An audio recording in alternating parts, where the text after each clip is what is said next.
सुप्रभात। जब आप ये पत्र पढ़ेंगे तो मैं वहाँ नहीं रहूँगा। मुझ पर गुस्सा मत होइए। मैं जानता हूँ कि आप में से कुछ लोग वास्तव में मेरी परवाह करते थे, मुझसे प्यार करते थे और मेरे साथ बहुत अच्छा व्यवहार करते थे। मुझे किसी से कोई शिकायत नहीं है। मुझे हमेशा खुद से ही परेशानी थी।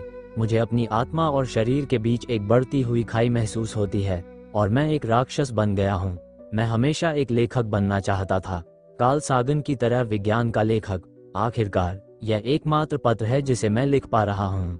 मुझे विज्ञान, तारे, प्रकृति से प्यार था, लेकिन फिर मैंने लोगों से प्यार किया, बिना ये जाने कि लोग बहुत पहले ही प्रकृति से अलग हो चुके हैं। हमारी भावनाएं दूसरे हाथ की हैं, हमारा प्यार बनावटी है, हमारी मान्यताएं रंगी हुई हैं, हमारी मौलिकता कृत्रिम कला के माध्यम से मान्य है। बिना आहत हुए प्यार करना वास्तव में मुश्किल हो गया है। एक आदमी का मूल्य उसकी तत्काल पहचान और निकटतम संभावना तक सीमित हो गया है।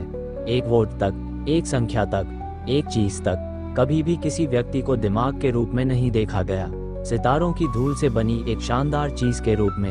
हर क्षेत्र में, पढ़ाई में, सड़कों पर, राजनीति में और मरने और जीने में। मैं इस तरह का पत्र पहली बार लिख रहा हूँ, मेरा पहला अंतिम पत्र। अगर मैं समझ न पाऊँ तो मुझे माफ करना। मेरा जन्म एक घातक दुर्घटना है।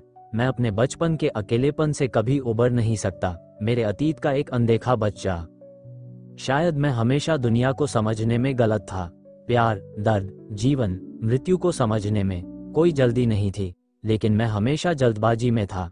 जीवन शुरू करने के लिए बेताब। हर समय कुछ लोगों के लिए जीवन ही अभिशाप है। मेरा जन्म एक घातक दुर्घटना है। मैं अपने बचपन के अकेलेपन से कभी उबर नहीं सकता। मेरे अतीत का एक अनदेखा बच्चा।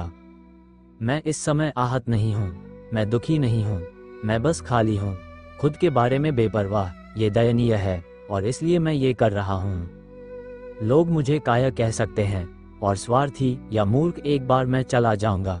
मुझे इस बात की परवाह नहीं है कि मुझे क्या कहा जाता है। मैं मृत्यु के बाद की कहानियों, भूत प्रेतों या आत्माओं में विश्वास नहीं करता। अगर मैं किसी चीज पर विश्वास करता हूँ तो वह यह है कि मैं सितारों तक जा सकता हूँ और दूसरी दुनियाओं के बारे में जान सकता हूँ। अगर आप जो इस पत्र को पढ़ रहे हैं मेरे लिए कुछ कर सकते हैं तो मुझे मेरी 7 महीने की फेलोशिप 1,75,000 रुपये मिलने चाहिए। कृपया सुनिश्चित करें कि मेरे परिवार को वह भुगतान कर दिया जाए। मुझे राम जी को कुछ 40,000 देने हैं। उसने कभी वापस नहीं मांगे, लेकिन कृपया उसमें से उसे भुगतान कर दें।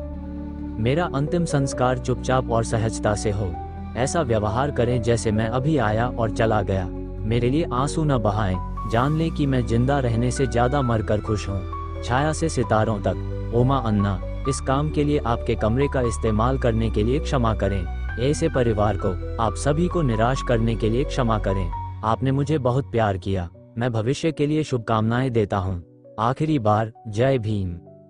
मैं औपचारिकताएं लिखना भूल गया। मेरे इस आत्महत्या के कृत्य के लिए कोई भी जिम्मेदार नहीं है।